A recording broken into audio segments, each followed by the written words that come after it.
First of all, a warm welcome to all of you who've come tonight for this event, which is organized by TEPSA and by EGMONT jointly. As you know, TEPSA is a network of institutes across Europe and around Europe, and EGMONT, I think most people in the room will be familiar with the Belgian Institute of EGMONT, which is an outstanding institute. It's outstanding because I'm a senior associate fellow, among others, but it's not the only reason. I'm not surprised by the interest shown by the few people coming to this event today. The Russian war of aggression is uppermost in our minds, and we see presently, even today, the dramatic events which are developing on the ground in Ukraine. So we have a completely topical issue. We also have this event coming after, I think, an important political event in Prague last week, where Stefano Sannino was present. So I think we will have a lot to talk about. Now, we're very fortunate to have a very high-level panel here. We have Stefano Sannino sitting next to me, who is in the thick of it, because he's the Secretary General of the EAS, which means that when the European Council, so the heads of state and government, discuss issues of foreign policy, he sits in the room. He's one of the rare civil servants who does so. But he has another advantage, that because it's not with simple diplomacy that we're going to solve this problem. He also knows the union inside out. He was an Italian permanent representative, and he has a long experience also in the Commission. Then we have Heidi Hautala, who is an important member of the European Parliament. In fact, she's also a vice president. She knows a lot about many things, but particularly about trade, human rights. She also has followed developments in Russia very carefully, so carefully that she was blacklisted by the Russian government in 2015, and she might tell us something about that experience. Unfortunately, we don't have Marc Franco because he fell ill. It's a pity, because I actually wanted to start with him and ask him. He was the representative of the EU in Russia between 2004 and 2009. And I wanted to ask him, whether he could have imagined Putin's way, the way he developed later on, but he's not there. Then, of course, we have, last but not least, we have Paul Schmidt, who is the Secretary General of the Österreichische Gesellschaft für Europapolitik. He is extremely knowledgeable about Europe, but also about the neighborhood and everything which happens around it. And I will actually start with Paul, because he's one of the co-authors of this beautiful book which you see in front of you, which is one of the regular TEPSA books we're doing each year. It's a book which is done on the basis of contributions from our institutes across the EU and around, and so you get the bottom-up view, and so I would like to ask Paul to start presenting briefly this book. Thank you very much, Paul. Okay, now I have the microphone. I won't give it away again. No, thank you very much, Jim, Stefano, Heidi, to all of you. Thank you for coming. I'm very, very happy to be here, and I would also extend my thanks to the EGMONT Institute for organizing it. It's really good to be here and to kick off this discussion, if I may. I think Jim mentioned it in the beginning. Today is another day of another and further escalation of violence, with the attacks of Russia with drones on many, as they say, strategic targets, which include infrastructure, but also include, as we have seen, civilian targets. And so it's not easy to start actually with a book presentation on this day, but I think for bridging the issue and introducing it, it might not be such a bad idea, because this is also a day where we have to stress once again how important it is to stay together, how important solidarity is, unity is, and that we have to to stand firm regarding the Russian aggression on Ukraine. Now, I think this book, as you see it here, and if you want to take a look at it, I would invite you to do so. This book is very much about solidarity and unity. It is about divisions. It is about similarities. Now, what we try, that would be my observation as a think and do tanker, if I may put it that way. What we try is to make sure that unity within the European Union is actually achieved. And I think you have made a very, very good job. We always look at the differences, but we can also look at what is achieved, and we can also look at the results. And I mean, there is union, there is solidarity, there is cohesion. We have managed to agree on 8 packages of sanctions and measures, and we have to give them the chance to unfold their full potential. I think this is really, really essential. Now, this is the focus of our unity within the EU 27, but there's also the other dimension of going very much beyond the EU 27. Jim has referred to it. I'm sure Stefano will mention it. The initiative that was inaugurated, in fact, last Thursday on the European Political Community, an idea which was launched by the French President Emmanuel Macron. He had, I would say, the European Political Community on his lips this 9th of May, but maybe he had TEPSA on his mind a little bit. I don't know. He should have read about at least the draft version of our book, because I think this is what TEPSA is all about, to go way beyond the EU and have a very European transnational perspective. Many people here are representing TEPSA, and I'm fortunate to be one of the members of TEPSA. And I think the book is one of the, if I may say so, one of the flagship projects of TEPSA. This is our 4th book, where we invite 41 authors from 41 different European countries to write about a certain issue. So it's not yet 44, but we will get to that. I think that's the aim. But I think it's Armenia, correct me, Armenia, Azerbaijan, Moldavia, so it's a 3, 41. So good thing is, this is actually our little European political community on a research and policy level. And it's very much worth, I think, taking a look at this book. And the book, in fact, is just an instrument, as we say. Once we finish the book, we do invite all the 41 authors to organize discussion in their different public spheres about the topic at hand. And this book in particular, 41 authors, 41 articles. It is called Russia and the Future of Europe, Views from the Capitals. So it's a very decentralized approach. The 41 authors analyze the way their countries' relations have evolved towards Russia, and the articles are, it is not another academic book, it's not another academic research book, it's actually, if you look at the topic now, it's actually a political thriller, I would say. So it would be nice if it would be less dramatic.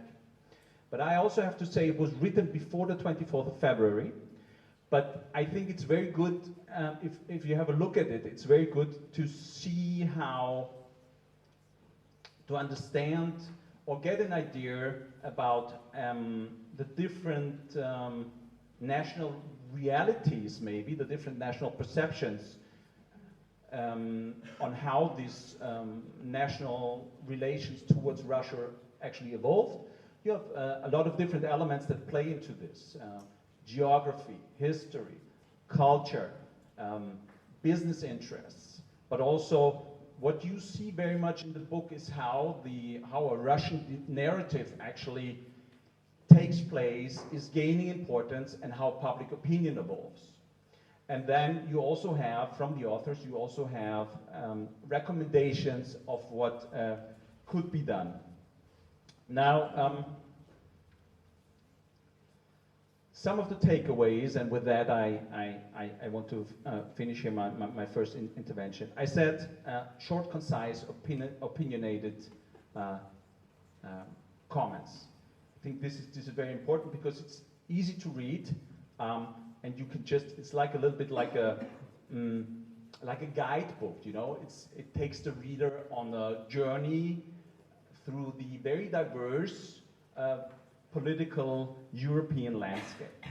I said it is not another textbook. It is actually very, for all of us, even if you're academic, I would recommend it to you.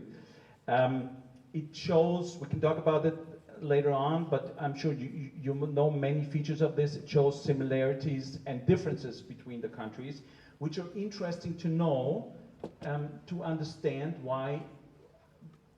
the dependencies and sometimes the reluctance to move forward regarding a joint position. It also shows, I would say, in some of the cases, a distorted self-perception of some of the countries regarding a maybe unrealistic and imagined special relationship with Russia. And that actually leads to one of the conclusions, which would be much more of a joint approach towards Russia. It shows also, again, I said before, it's written before the 24th of February, it shows the need for a, so authors actually plea for a constructive relationship, as they call it, with Russia, which is something which at this point in time is actually completely evaporated by current events and for the time being. But still, it also shows the dire need for long-term and joint strategic approach towards a hopefully post-war and post-fossil fuel Russia once we get out of this very, very critical situation. And my last point is, the book also shows that there's an urgent need to reconsider our approach towards EU enlargement and the neighboring and neighborhood policies. That includes, of course, 3 countries which have newly applied for candidate status, application for membership. 2 of them received the candidate status, but in particular that also applies to the other neighborhood and the influence that other geopolitical actors may have. Because without new ideas and new impetus on these issues, I think we leave the door open, and many of these authors would argue that we leave the door open for instability, and that's an instability that we do not want at all. Now, finish up with one sentence that Heidi Hotela actually mentioned in her foreword to this book. The 41 comments cover a lot of ground and cover a lot of different country perspectives, views from the capital, as we call them. And she says they start with A from Athens to Z, like Zagreb. So if you look for a certain country and you want to see how the relationship actually developed towards Russia and what that means for the current situation, get a look at the book. Thank you. Thank you very much, Paul. You can pass the mic to Heidi. I think you can hear what I'm going to say. I think this is a nice transition to Heidi Hautala. I would like to first have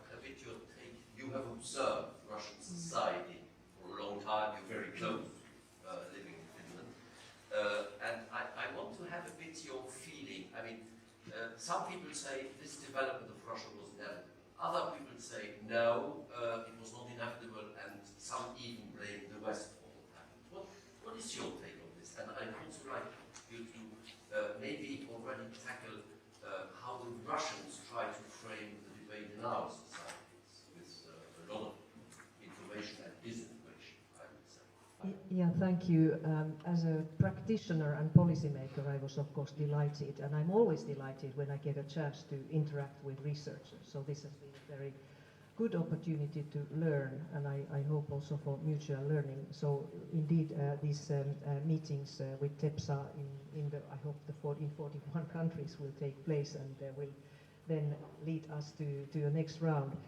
Concerning the Russian society, I think one of the mistakes that if there are mistakes, and there are, what we in the, let's say, in the EU have done, that we did not give enough support for the very fragile democratic forces in Russia.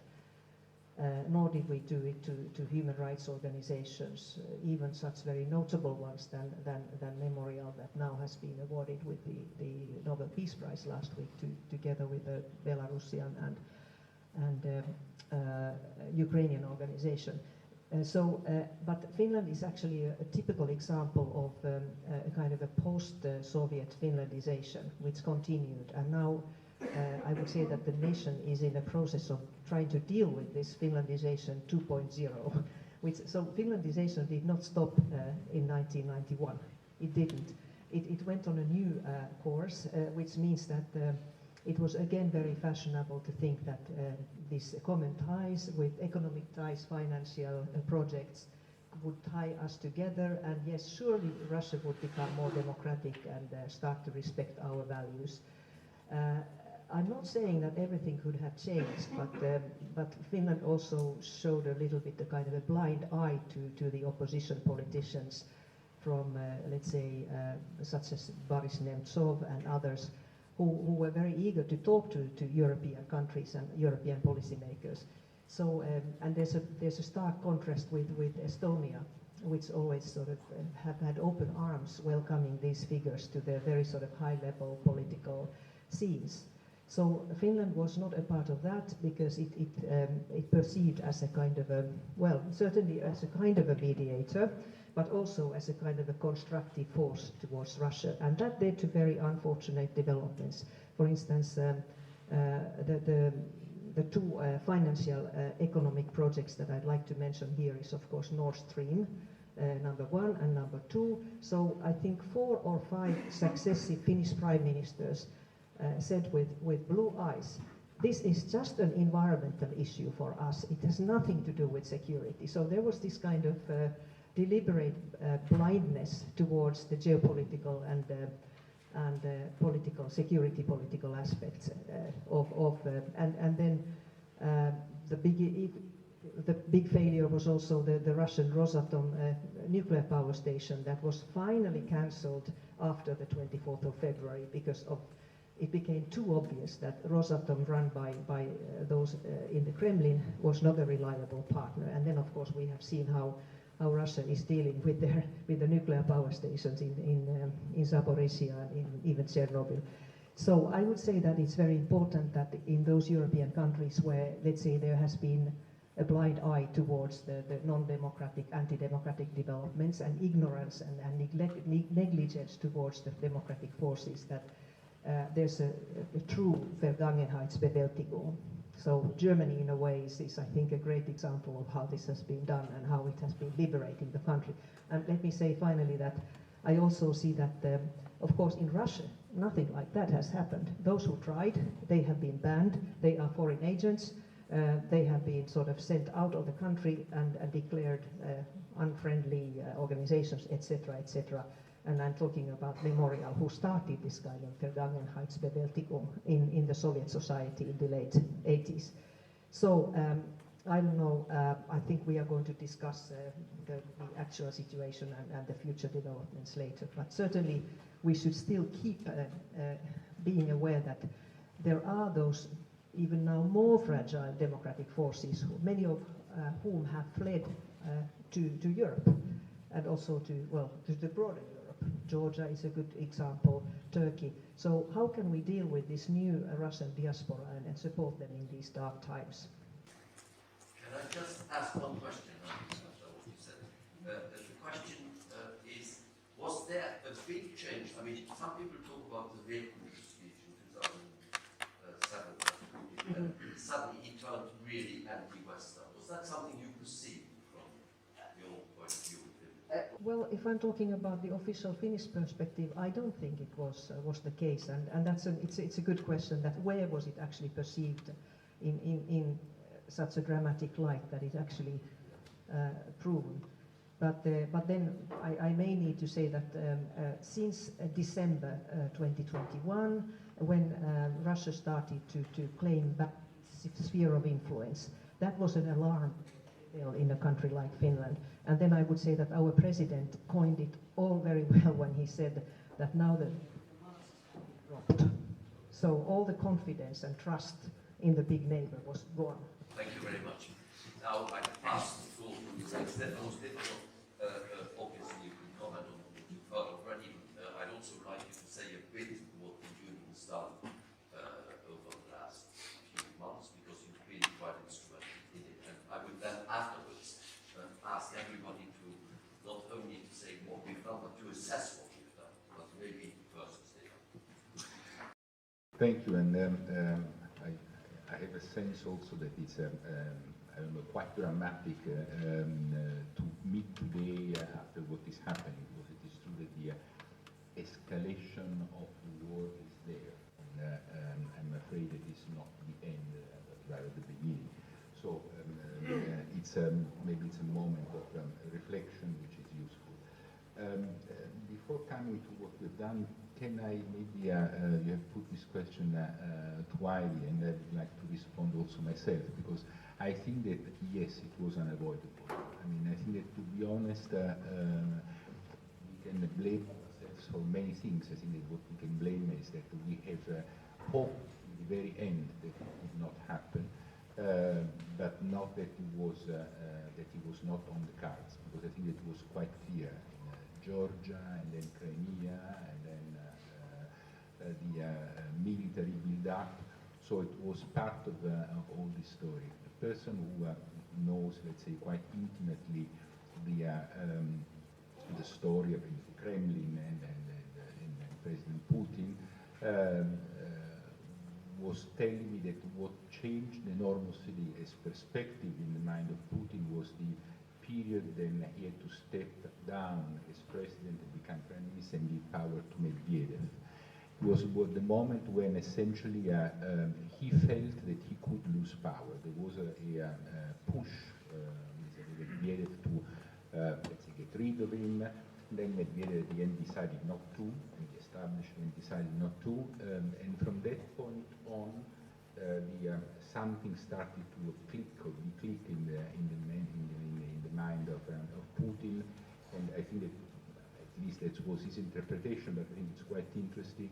That was the consequences of this change, and so the killings of his political opponents, what he has done with in Russia and outside Russia. I think that, and again, I mean, to make the transition to where we were and where we are, why for quite a long time we were seeing the military build-up and what was happening at the border of Ukraine, and we were still thinking that this was not the prelude to an invasion. And for, it's not revealing any secret, essentially the information that were coming from the intelligence services in Europe and the European Union and UK and the US were coinciding. So we had exactly the same elements of information, but we were reading different. I mean, in UK and essentially in the US, they were seeing this as a clear plan, and almost open plan to invade Ukraine. while at the end of the day we were still believing that it was more that were flexing muscles, that they wanted to show their strength, but at the end of the day this would have not happened. And it was interesting to see how progressively a certain number of elements were coming into, let's say, into place in the reconstructions that in this case the Anglo-Saxon intelligence was doing. And I think that this element, not only, I'm quoting it not only because it's interesting in itself, but because also it can explain the reaction after the 24th of February. Honestly, Jim was part of this selected number of people that was sitting in the European Council, and he knows that European Council, soon after the invasion, was showing a level of unity, honestly, they have not seen in the past, I don't know how many years. I cannot remember a moment when really the European Council has been so united in the reaction. Coming from different positions, because let's be clear, and I will be interested to read the book, because the perception of the Russian threat was very different in different European countries. It was not the same. Talk to countries that have a border in common with Russia, and talk to a country which is sitting on the other side of the continent. It's not the same level of perception of risk and that you may have. I think that very graphically, Prime Minister with a common border was saying, we have the tanks in the kitchen, and so we need to be able to respond to that in terms of security. So the unity was determinant in the strength and I would say the rapidity of the action. And we started on three main lines, I would say two, and then the third one came up quite rapidly. First two were, one, support Ukraine, show concretely support Ukraine politically, and this has been since the very beginning of the invasion. But also, I would say the first reaction was militarily, and that's quite interesting because we, for the first time, as European Union, used the European Peace Facility that up until then we were not unable to use for any kind of lethal instrument to finance any lethal equipment, was all of a sudden used to full extent to support the military supply to the Ukrainians. And that's, it was important for, I would say, for the financial support that was offering to the countries, to the member states who were willing to support the military Ukraine, but also because it was a political assumption of responsibility of the European Union, on behalf of the European Union, for the actions that some member states were conducting. So it was no longer just Poland or Latvia or Estonia or other countries that were militarily supporting the Ukraine, but it was the European Union as a whole. And that's, how to say, its political weight is not, I think it's not irrelevant. And then the second line of action, support, and then we have come, we can speak about that in coming hours that we have together. Then it came also the other kinds of support, the financial support, the macro-financial assistance, the economic support to the different instruments that we have at our disposal. So it was, let's say, progressively growing the sense of support that we're giving to Ukraine. And you have seen also the kind of parade of political leaders that were going to Ukraine to manifest in an open way, in a clear way, which was our determination. The second line of action was on sanctions, which has been another, I would say, to be honest, one of the, I know that maybe it's not the exact word, but one of the success stories interinstitutionally, and there again for the lovers of the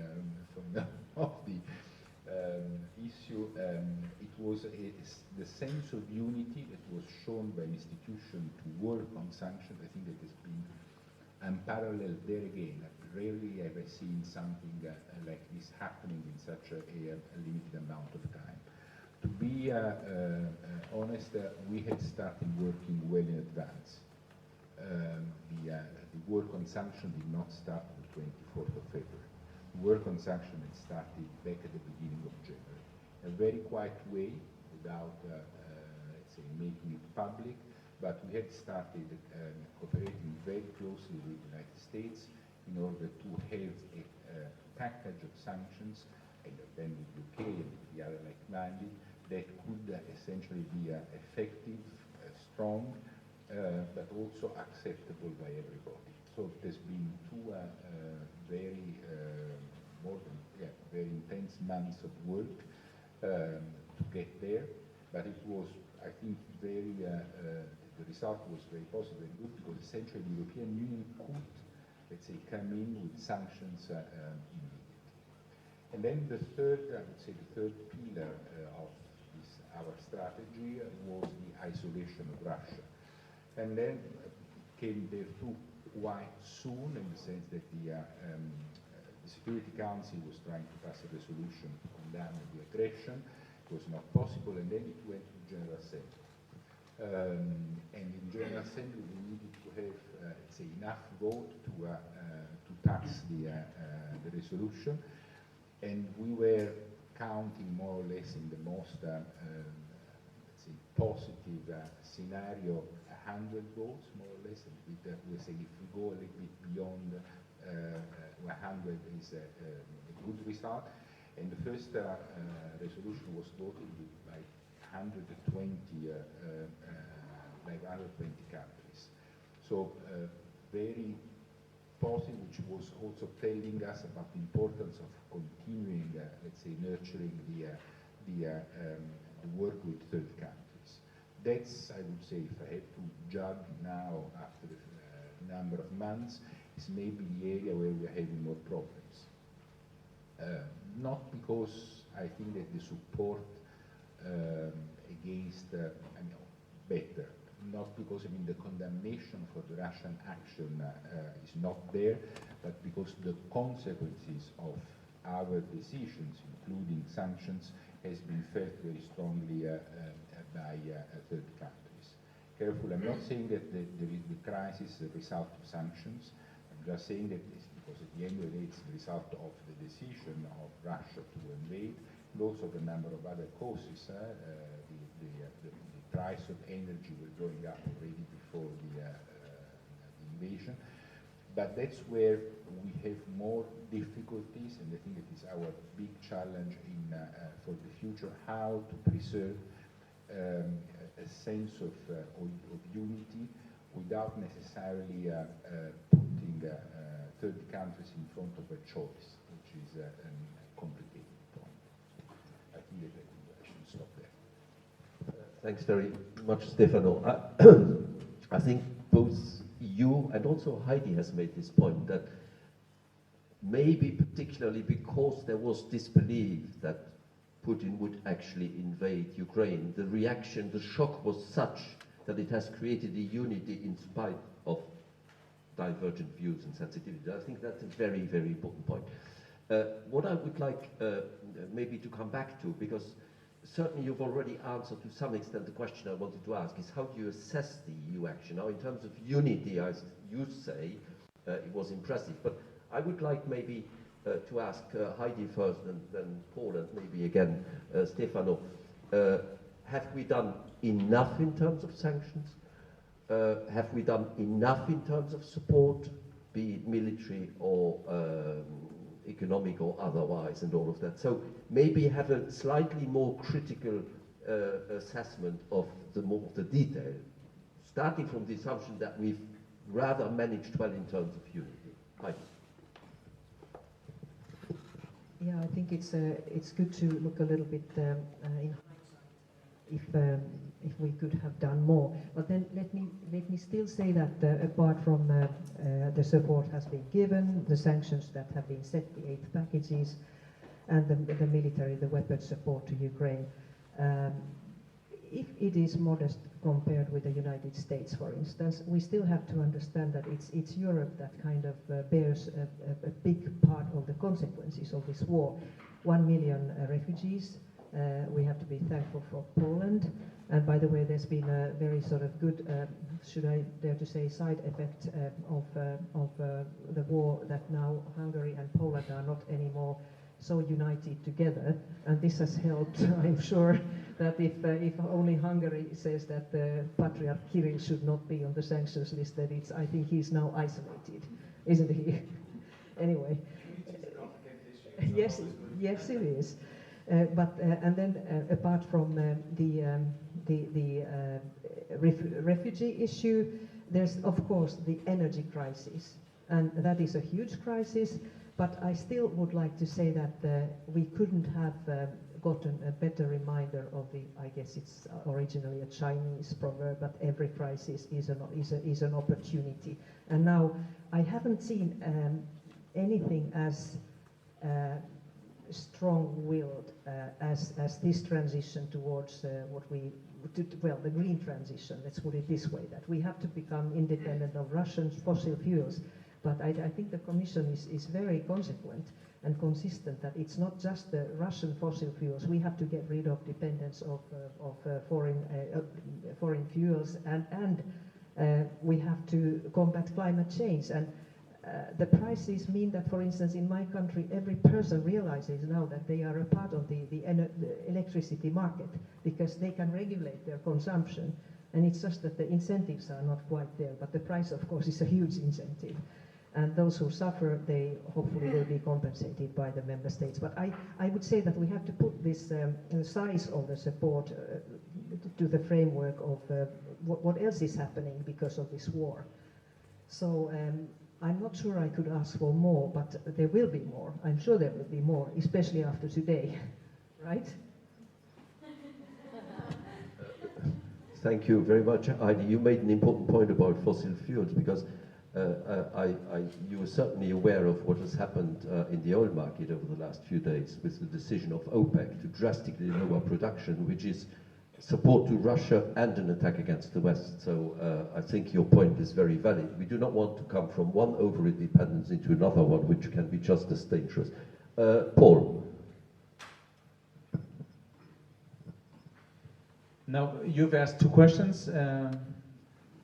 Have we done enough on sanctions, and have we done enough to support the Ukraine? I think for the second question, I think we can do more. But what is really important is also that we are in a situation to maintain our level, to be in a political situation, to be able to maintain our level of support over a longer time. I think that is really important, and that would also be my answer to your first question. I think, we have 8 packages of sanctions. We have other issues coming up, like the oil embargo. We have the issue of electricity price caps, gas price caps, which we have to sort out and implement as quickly as possible. Sanctions need time, I said that in the beginning, to actually have an effect. They are a political message, of course, but they are they have a strong economic leverage. And I think what we really do need is good data and good analysis, comparative analysis, in order to be able to argue within the European Union that sanctions are our way forward and have to be maintained or have to be even strengthened. And for that we need a cost-benefit analysis that compares us also with the impact that sanctions have on Russia. That is something that we need within the European Union, but that is also important, I think, for our narrative beyond the EU 27. because this disinformation story that the sanctions are the cause of the rising prices has to be countered. And I mean, it has to be explained until no one can actually hear it anymore, that gas is not part of the sanction at that point in time, and that there's only one reason why we're lacking gas imports, and why we are in a situation where gas prices are 10 times higher than they used to be, and this decision is not taken in Brussels or in the EU capitals, but this decision was taken in Moscow. And I think this has to be explained, and I think there's still commitment, very strong commitment within 95 or 97% of the EU governments to actually explain that, but we have to stick to it. And this enduring the public pressure on this will be one of the key challenges, because we need to be patient and not too nervous about our sanctions actually making a difference. We need to give them enough time. And there's a very easy story told within the different national public spheres, and I think nationalistic forces, national populistic forces will gain ground here, and this is going to be one of the matches which we also have to win within the European Union. And I think on the narrative issue, Stefano is probably the right person to tell us how the rest of the world sees the EU or the Western action towards Russia. Thank you very much. I will indeed turn to Stefano. I think we should now start discussing a bit on what's coming. You know, where are we going? What are the real questions which are there? Will there be a time for diplomacy at some stage? What are the geopolitical effects of what is happening right now? And how sustainable is our reaction? I mean, this kind of looking a bit for the future, I know it's very difficult to do so, but I want your thoughts on that, all three of you, and then I would already open the floor, I think, to the audience, because I want to have enough time for questions and answers. Thanks, and I'm not shying away from your question, but allow me to make a couple of comments on what we were saying before. First of all, on the impact of sanctions. I think that sanctions are having a huge impact. I mean, it's. I think Paul is right when he says we need a little bit of time to see the effect, because the effect on the production capacity, on the capacity of development of the country,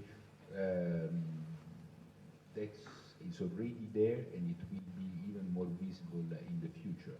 Russia has never been famous for its industrial basis. Russia was a big gas station, or oil station, however you want to call it.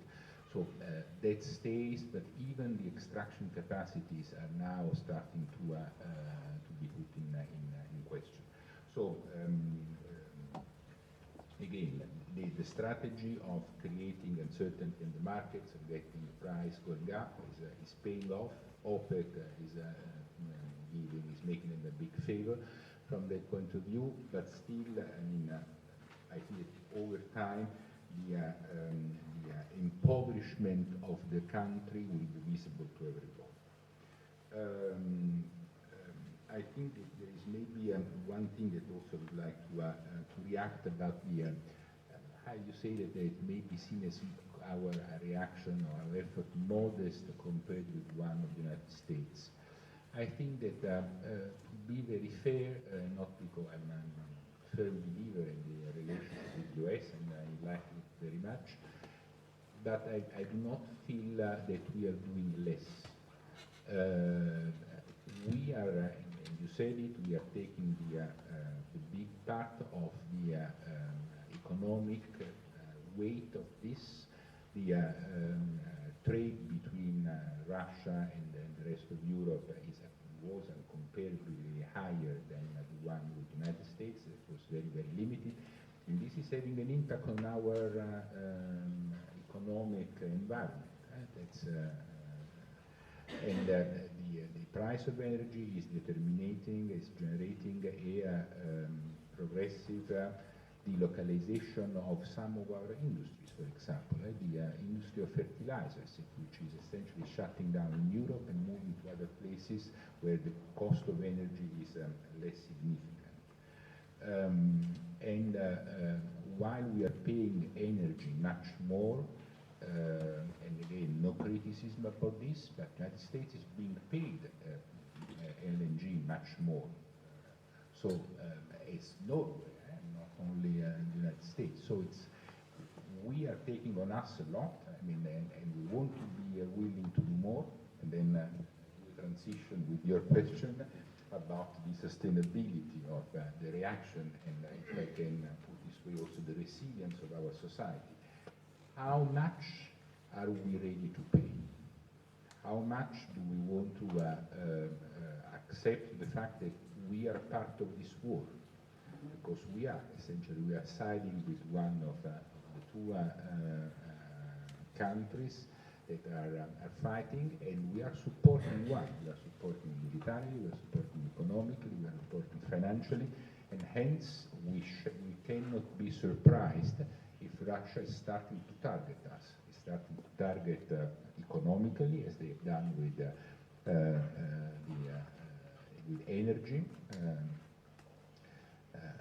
It has been said that essentially Russia is sending a sort of a missile, not only with the physical, but also with energy over Europe, and I think it's a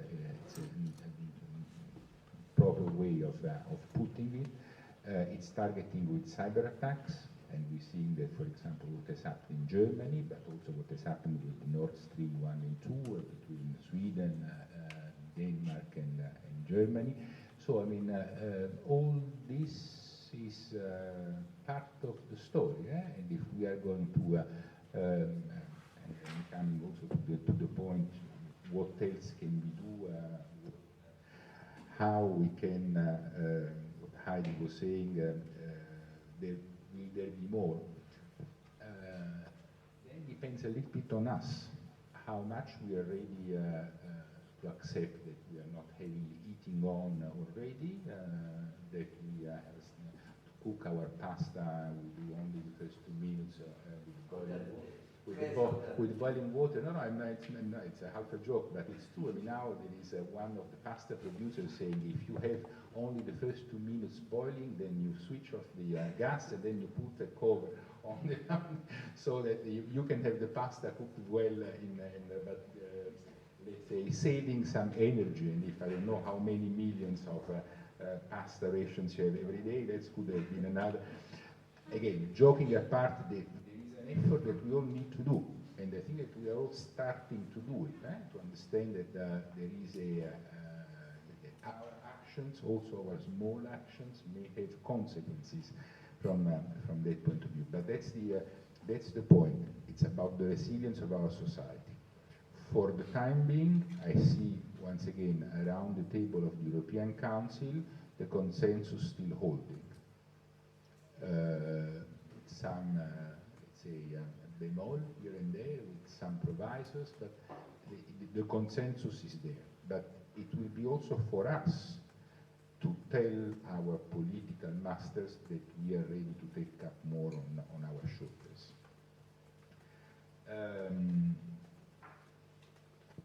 Diplomacy, my honest answer is not yet. We are not there. I think that as we see the situation, as we think developing, I do not think that this is the time of diplomacy. Now it would be honestly surrendering to the pressure, surrendering to the military threats, surrendering to the bombings. And by the way, who is for the time being paying the highest price are the Ukrainians, not us from that point of view. And I think that we should be humble enough to listen to them and not to only to say invoke peace in general. We are all peace lovers, but I mean there are conditions for this to be sustainable. Geopolitical effect. Enormous. I think that honestly, I cannot measure the consequences of what is happening. I think that nobody has still a clear sense of the geopolitical impact. Certainly the war is fought on the European territory. Certainly we are the ones who are more directly affected by what is happening. But it is true that all this has consequences, as I was trying to say before, has consequences in what is called the global south, because the global south is very much worried about the consequences of this war on them. Interesting declaration of the President of the African Union a few weeks ago, President of Senegal, Macky Sall, who was saying, I'm interested about the causes, but I'm more interested about the consequences of this war. And I mean, in a way, it is understandable. I mean, the countries, especially the African countries, are now facing an energy crisis, a food crisis, inflation crisis, there's a debt crunch. All this for countries that are already in a very fragile condition, a very fragile situation, is not irrelevant. And we cannot be just, let's say, telling them, but you did not vote for us in the General Assembly. So we have to be careful how we handle this. But this can be, and on the top of that, I have to say that the Africans are more and more claiming their right to choose, not to simply to be told what they have to do.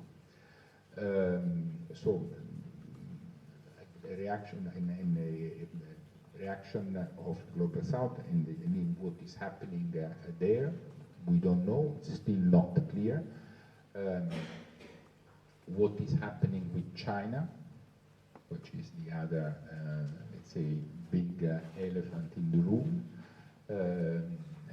Will China really, there will be a full unity of intent with Russia and an alliance of Russia? Not natural on the Chinese side, not natural on the Russian side, but still, I mean, interests may do miracles from that point of view, and sometimes it's more, interests are more relevant than passions and love. What is going to happen in between China and the United States? What is happening if in 2 years' time there will be a different administration in the United States that will go back to the approach that Trump used to have vis-à-vis China?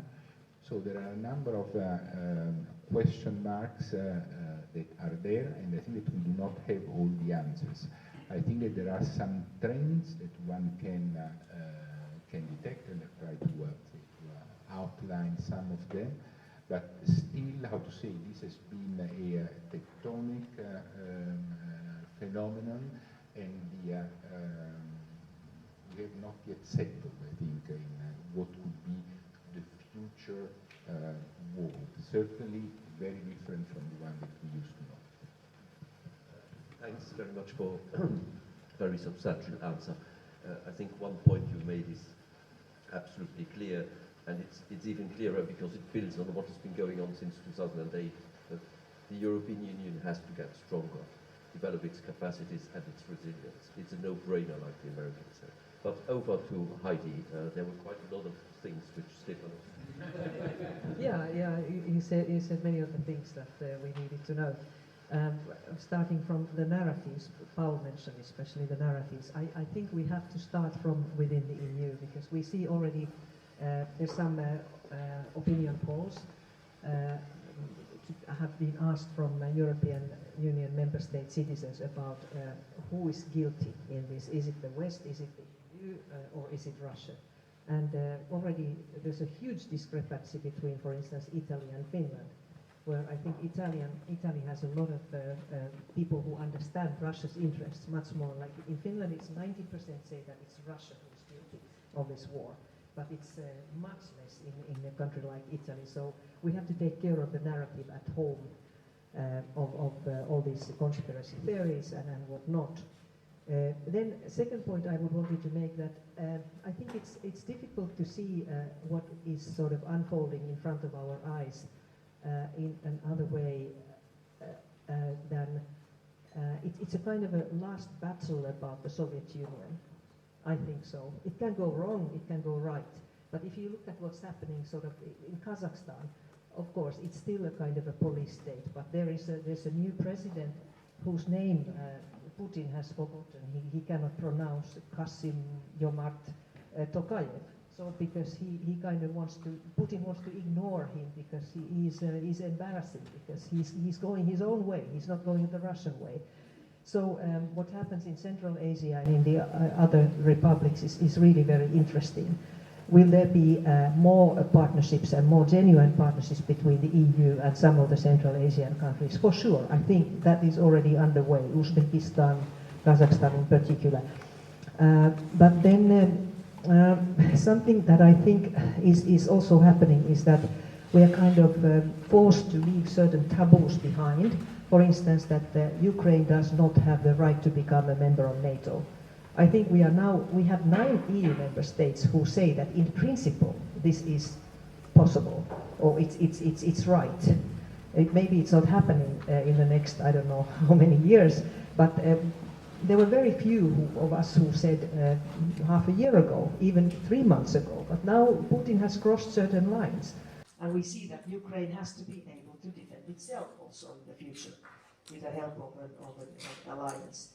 And another taboo is that I think Putin's threat with nuclear weapons, and now his completely terrible bombardments of civilians, what we have seen today more than before, is leading to a situation where we have the right to ask the question that should there be a regime change in Russia or not? And I certainly would say that there should, but there we come to the danger zone, because we cannot know what comes after. And now we see that the hardliners, the nationalists, Kadyrov, Prigozhin, they are sort of very united together, saying we must be more hard, Putin must be more hard. So I would say that a regime change is not going to be very, very nice at the moment, but I think in our eyes and in the eyes of many Russian citizens who really are now alerted to this mobilization, Putin has less legitimacy to be a president of the country than even before. So I think it's right to discuss that. It was taboo earlier, like if you remember when President Biden said something to that direction, then there was a huge international scandal. What did he say? Did he really talk about regime change? So times are changing because Putin is crossing now so many lines. Well, and then we pass to. I think I can agree with a lot that has been said. You've asked the question, what is to come? Who knows, would be my answer. I mean, it is very likely that we see further escalation. Stefano has mentioned that.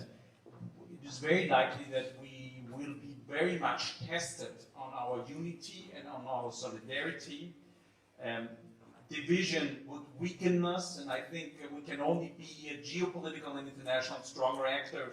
And I agree with Heidi, if we can actually manage to remain together within the European Union. And for that, I mean, we have to make sure that all the challenges to the single market actually are solved. I mean, if some go towards a price cap or can afford subsidizing the gas prices and others can't, I think we have to make sure that, I don't know, we have to make sure that this actually works on an EU-wide basis.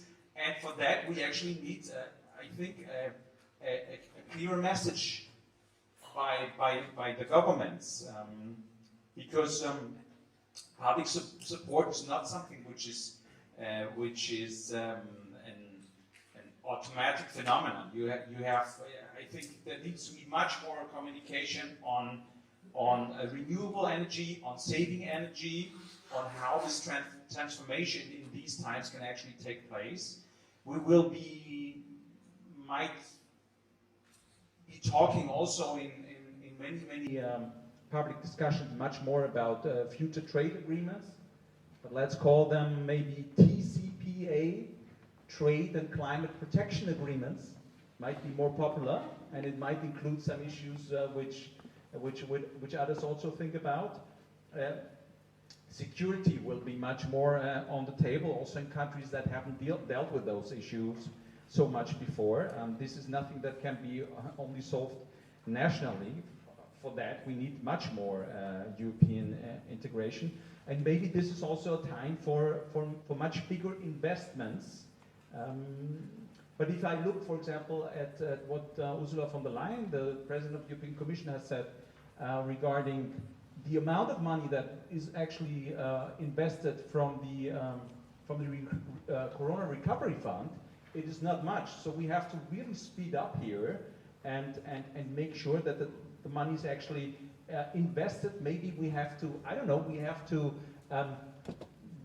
either make sure that there are new funds available for investments, in particular in a question of social cohesion, or open up the whole recovery fund again and think about whether the criteria should be widened. But I think there will be a real strong need for further investment and for front-loading investments and benefits regarding the neighborhood and the enlargement countries to make sure that they actually benefit as well. And this is not just a technical procedure, which is the enlargement process, a bureaucratic procedure with very slow progress, but it has to be tangible results for the population. And I think there are some countries who can actually offer that financial support to their population. There are other countries who can't. And there's this danger of having a much bigger gap between the countries where we actually want to converge. But that's a theoretical concept in a situation where the possibilities of the countries to help are so different. So there's a lot of question marks here, a lot of things to do, and the real need to actually make sure that this union and unity that we talk about is not just a theoretical concept, but is actually implemented into practical concepts where people feel that they actually benefit from it. Thank you very much indeed. Jim. I will now open the floor. Henry will pass the microphone, and we'll obviously have to group questions. Now, please say who you are very briefly, and if you can really ask short questions, or make very short points, so we want to get as many people as possible in. There is a gentleman over there at the end.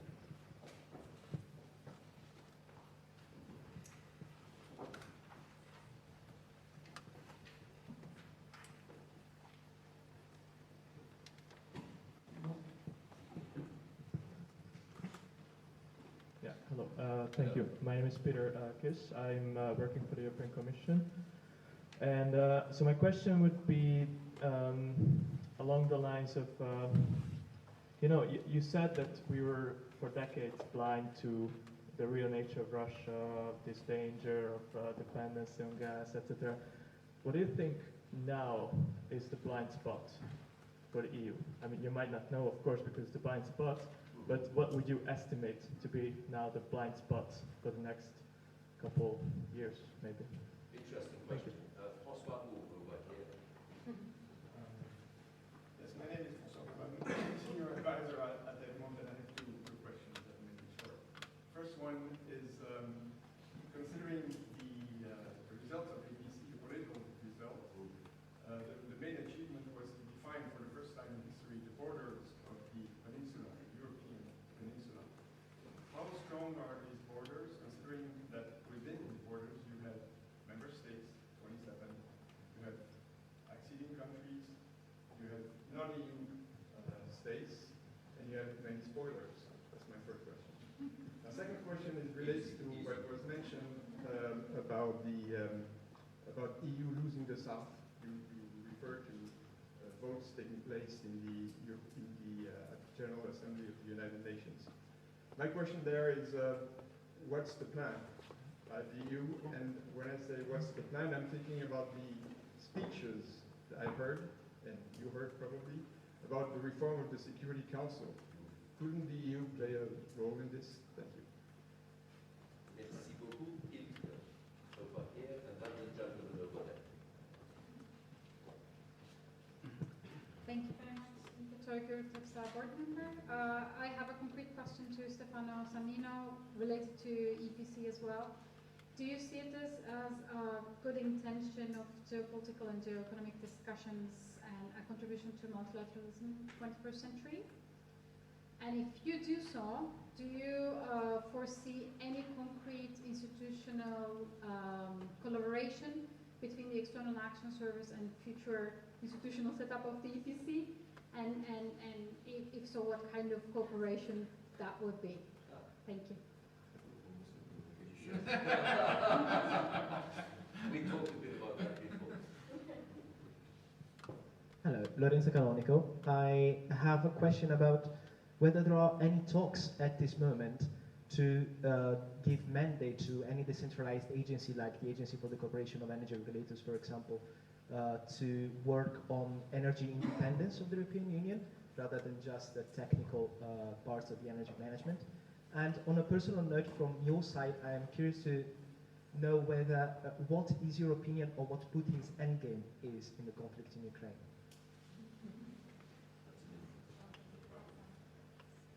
Okay. Yes, Marion here, and then there are two gentlemen over there.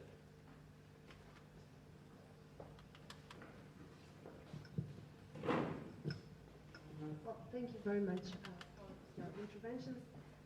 Mr. Sannino, you rightly noted that before February, there were very different perceptions of threats from one country to another of the European Union. And now my question is, don't we have a similar pattern even today? Don't we see that the perceptions of threat are very different? And here I would like to bring an example of military, external military support to Ukraine. Since the war, since February actually, only 2% of external military support to Ukraine came from France. Italy gave 3% of the support, Germany 9%, Poland 22%. So my question is, what prevents France and Germany, or Italy to that matter, to actually do more in Ukraine? And would they actually need to increase their military capacities and capabilities to do more, or is or maybe it's not actually about their military incapacity, but perhaps more political will and about their perceptions of threats, and maybe even about a serious acknowledgement from their side of the gravity of Russia's military aggression in Ukraine. So that would be my question. Thank you very much. We have two more over there. Sorry, we can have one microphone in this building. We do a subscription by more.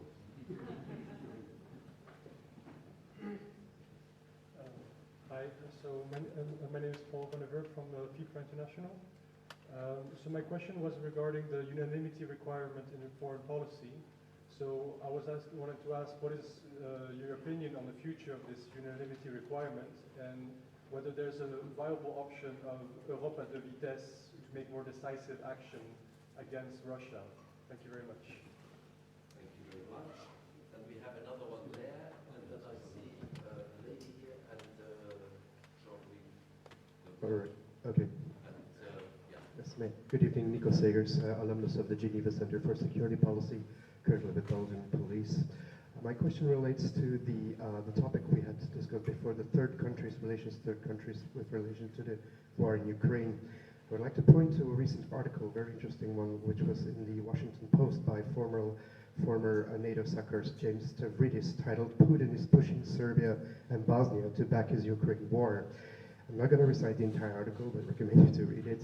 But there are two interesting cases he points out in the fact that there is an artificially constructed narrative that Moscow's special military operation is a pan-Slavic effort to unite or defend the Slavs, and that this narrative is seemingly paying off, considering that there has been a poll in June this year that showed that almost 2/3 of Serbians agree to the viewpoint that NATO is to blame for the war, and that only around 10% of Serbians in the same poll regarded Russia as mostly entirely culpable. So that's a very distinctive observation. This dovetails also with the observation made by Dr. Mark Galeotti recently, who stated that the Western Balkans are not simply a distraction from the conflict in Ukraine, but rather an element of that conflict.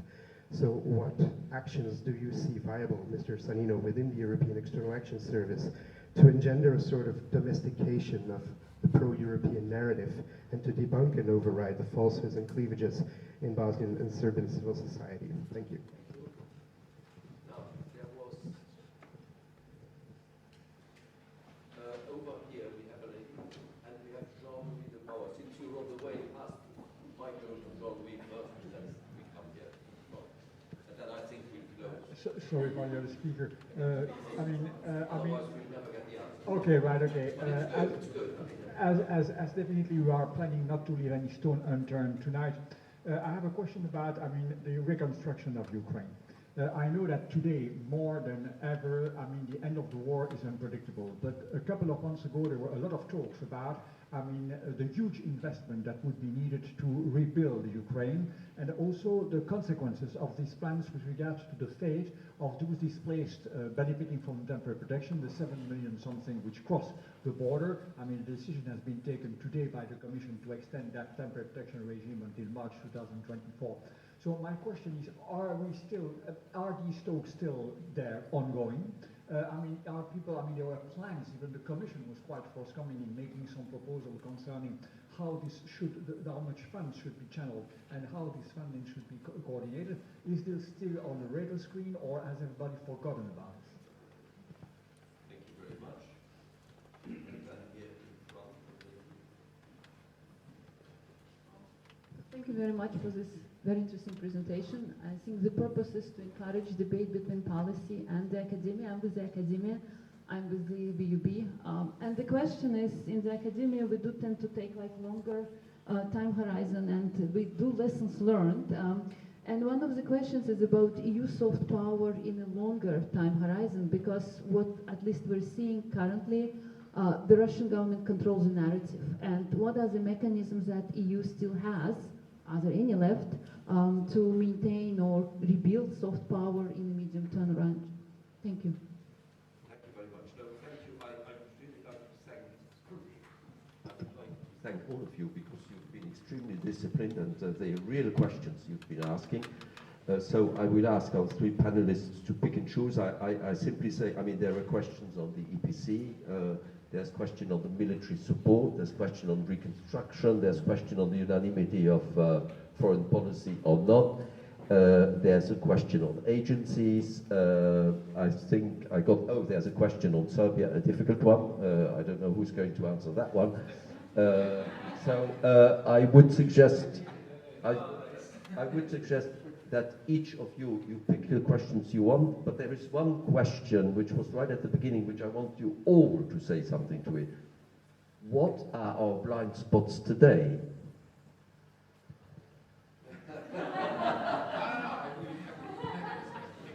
Okay, I'll try to be very telegraphic. I'm impressed by so many questions in such a short time, so thanks a lot. I haven't seen this often. Blind spots now, I think, are eventual new dependencies of authoritarian countries through economic ties. And of course, it's not just the Gulf countries, but it's also, I think we have started to understand that we need to start thinking about China. So that's another discussion. Then on the European political community, there's been a wonderful thing that now the UK, for the first time after 2016, seems to be a part of the table again, right? And you've been there. Yeah. But I think it's great news, because what we need more and more is this kind of, let's say, a broader global alliance of democratically minded countries. And we see this, I think, all these votes everywhere in the Human Rights Council, anywhere. You have a certain number of countries that are quite, let's say, consistent with defending human rights and democratic values. So we need to strengthen that as well. So EU losing the South, I think Stefano said something quite important, that certainly the EU should not make the southern countries to choose And then also you mentioned the African Union, the Senegalese, was it president perhaps, saying that they are more interested in the consequences than of causes. And I think this is quite diplomatic already. So perhaps indeed by helping these countries with like real partnerships, and I think this is what the EU Commission is trying to insist. I heard Commissioner Urpilainen talk about this the other day. But she also warned that we should not be naive about what's happening in the global institutions. Unanimity requirement, I'm very interested to know if there's anything happening with the famous passerelle among the member states. So you should really work on this among the member states, I guess. And lastly, this is a terrible question, is what is the end game of Putin?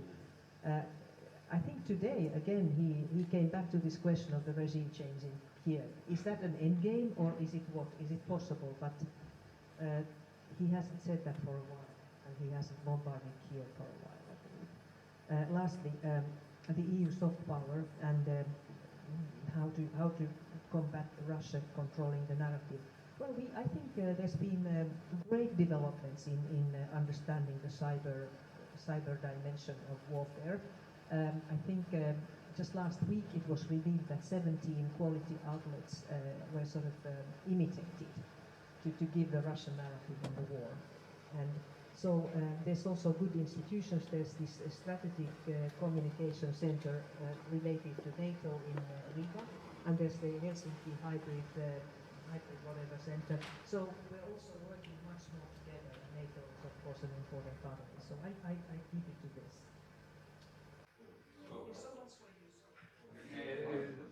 Just 5 remarks from my side, and then it's. I think there's so many. We're all waiting for your answers, Stefano.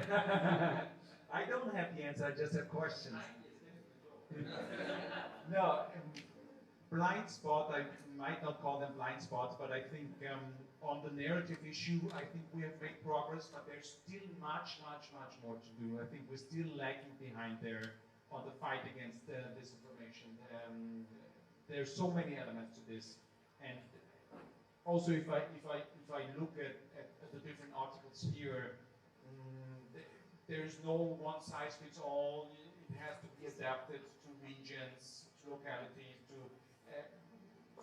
the countries.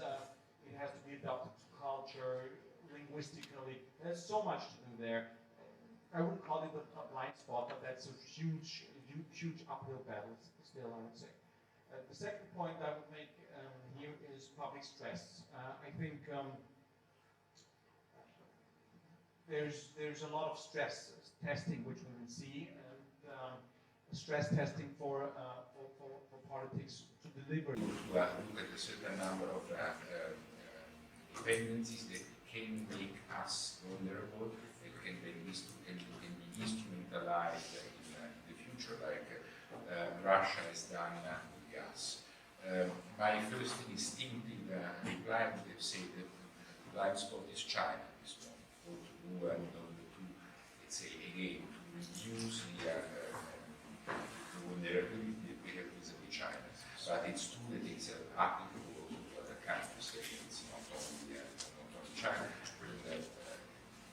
One of the points that was discussed and coming from the first day of the conference of the EU ambassadors, one of the points which was made was how to avoid to replace dependencies with other dependencies. So, simply to move from one to the other. Francois, the border of Europe. I think that, let's put it this way, I think that the idea of the European political community is very good. I feel extremely positive, and if I may take a little bit of pride myself, it was a little bit what we probably tried to do many years ago, the so-called rings of friends, the ring of the countries around the European Union, how to apply to a number of countries who want to have a stronger relationship with the European Union, but still, I mean, for one reason or another, they are not part of it. Some because they are involved, some because, in this case we have one also because they left the European Union, like the UK, and others because simply cannot manage to get there. So I think the idea is good because it's, I would say, moving moving on from the situation where either you're in or you're out. And the only exception that I see at this stage is the European Economic Area, but it's a different story. It's on the particular market. So it's very interesting. The big challenge for me, the big challenges of the EPC were two, were UK and Europe. Let's put this way, UK seems to be going on the right track, Turkey, no. So it's half and half, the out and the south. If this is, in any case, if this is bringing UK to become more cooperative, more rational, the approach is the European Union, and if also we are, let's say, moving in the same direction, I think that it's a good thing, and it's worth the effort. How this is going to develop in the future, God knows. I mean, I don't. For the time being, the member states, I have to say that it's almost a profession that I can do it now. It's not working, so at least I can gesticulate like a good Italian. I think that for the time being, the member states, in their wisdom, have decided to do it themselves. Let's say with a very limited participation of the institutions, and if I may add, with no participation of the External Action Service, which, as you can imagine, is not something that's making me happy.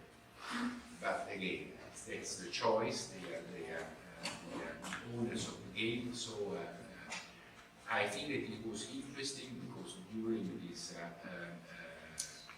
this meeting there was a lot of work, for example, done between Armenia and Azerbaijan, which was very welcome and important. But then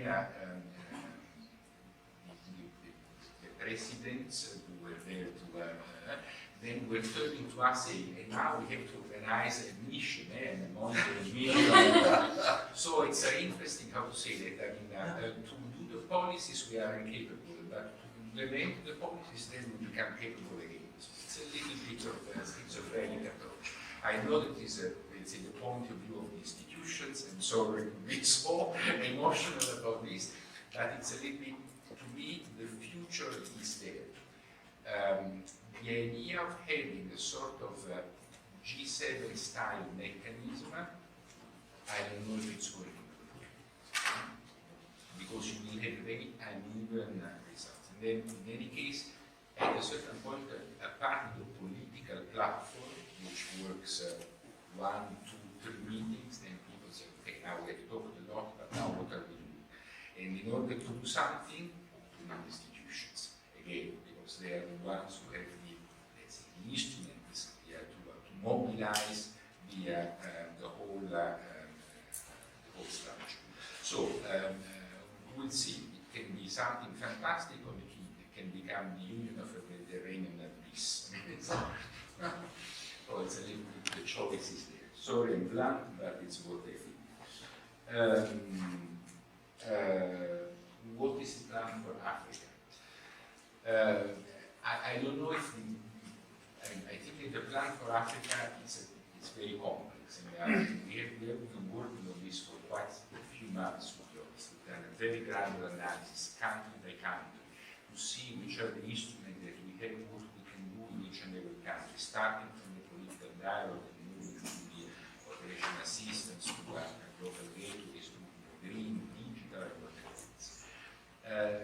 Now we need to make it a little bit more operational, and I take it on now as a bit of staff support for institutions. They have to take also the institution as part of the responsibility. We are slow. We are slow. And global gateway is what? 1 year and something. Maybe if everything goes okay before the end of the year, we will start seeing something. So it's and this is our main issue. For me, the whole story is about what are we also offering to these countries. Not only what they are asking, but also what we are offering. The Chinese are putting on the table very simple things. With simple money, no strings attached, maybe I don't know if they Now they are starting also for dealing with that, so it's an interesting evolution.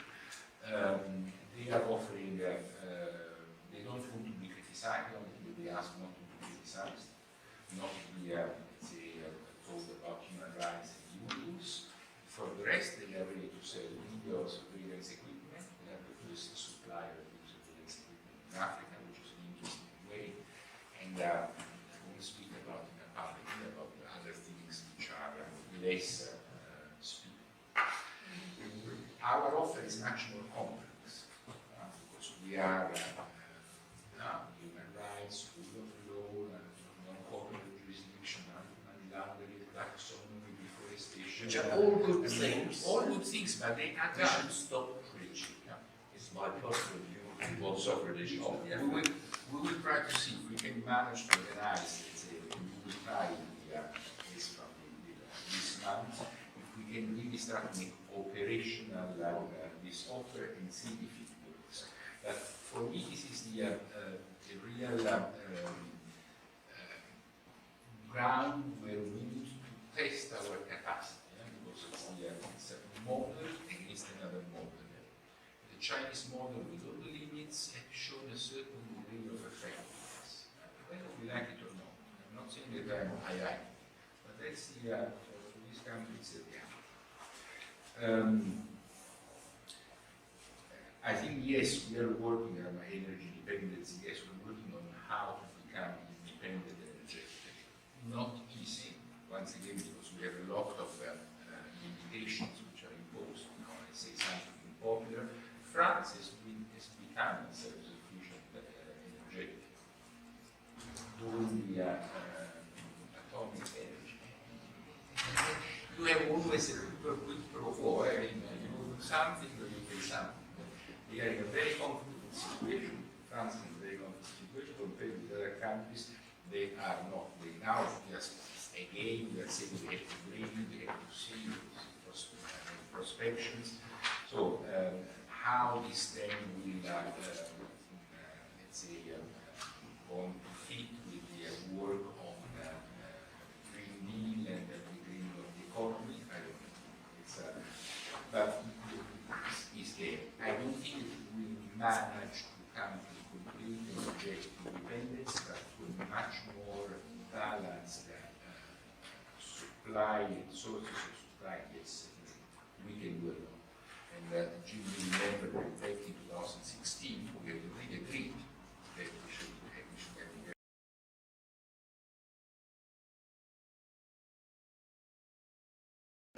this, a set of conclusions that we have written, in this direction.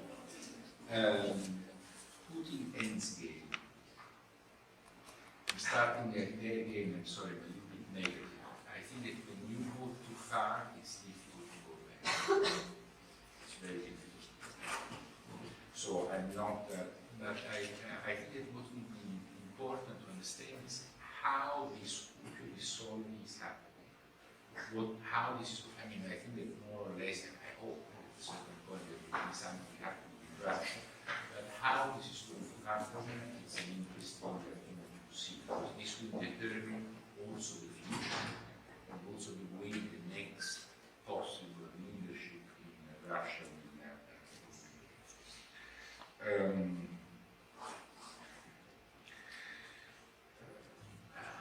I think that, I mean, I said at the beginning, there are different perceptions of this is true.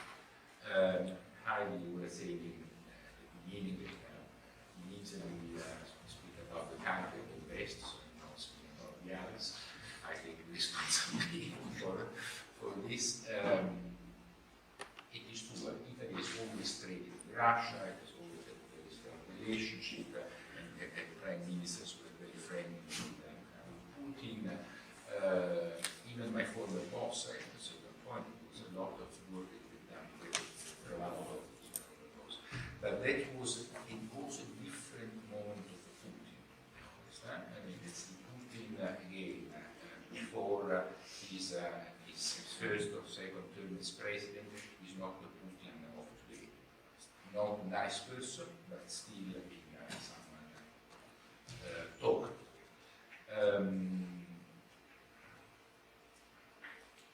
Russia, and again I'm speaking about the country in the West, has done a fantastic job in buying a lot of people. Financing universities, financing newspapers, financing people, financing a lot of things. Then, I mean, at a certain point, you go on and you say, okay, now I cash back for the effort that I made.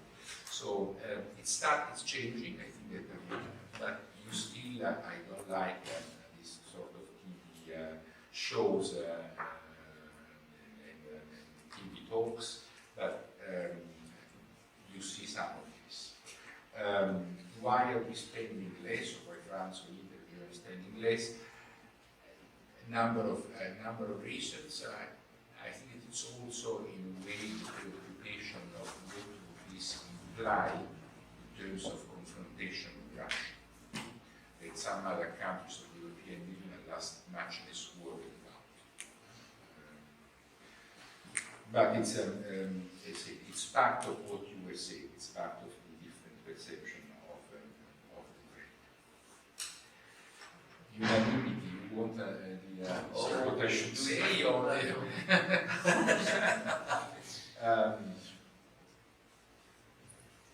let me answer this way. I'm working hard on something that we have put on the table of the Council, very well, to tell you history, on constructive abstention.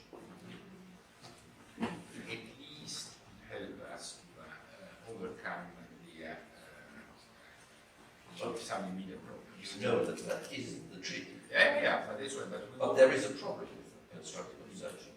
It's nice, but according to the treaty, if you abstain, you're not bound by what is being decided. I prefer to work a bit more to get unanimity, and it's about everybody. No?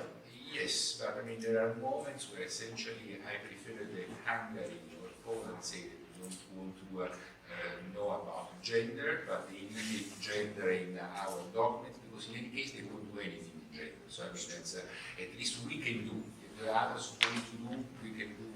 So there is a little bit of balance to be found. The close passerella, we tried. We've tried several times. Let's see, now there are cases where France is saying that they want to overcome the unanimity. That would be a welcome event. But I mean, we will see. I know that Jim doesn't like the things that we need to get unanimity on the member states' climate. On the important issue. And if it's not important, it's not important. Okay, but this is, we have another debate. We'll organize another just about unanimity for It's a little bit boring. Yeah, not to be said. Serbia, it's a very sad story. Honestly, it's a very sad story. And when you see the billboards in Belgrade for the 70th anniversary of Putin, it's a very sad story. When you listen to how the leadership is trying to sit on maybe three chairs, because it's between EU, China, and Russia, so it's not only Russia, that's also very sad. And I would use maybe one expression that was used by the Albanian Prime Minister well before we said yes to Albania to start the negotiation, where he said that, I mean, you will give us maybe 1 day, or maybe not, or maybe 25 years, we'll still be discussing about the conditions for us to start negotiations. In any case, in Albania, we believe that we belong to here, and we belong to the Western world, and we will continue to act accordingly. Maybe others do not believe that. Reconstruction of Ukraine, yes, it's very much on the agenda of the radicals. We are trying now to see which are the short-term needs for reconstruction, what needs to be done in the immediate future for reconstructing basic infrastructures, schools, provided Russia is not keep on destroying them day after day.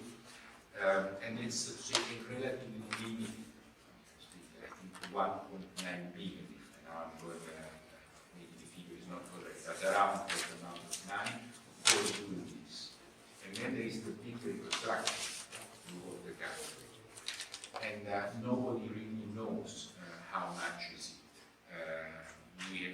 We go from 190, 2050, 720, so it's a little bit, so it's very difficult to say.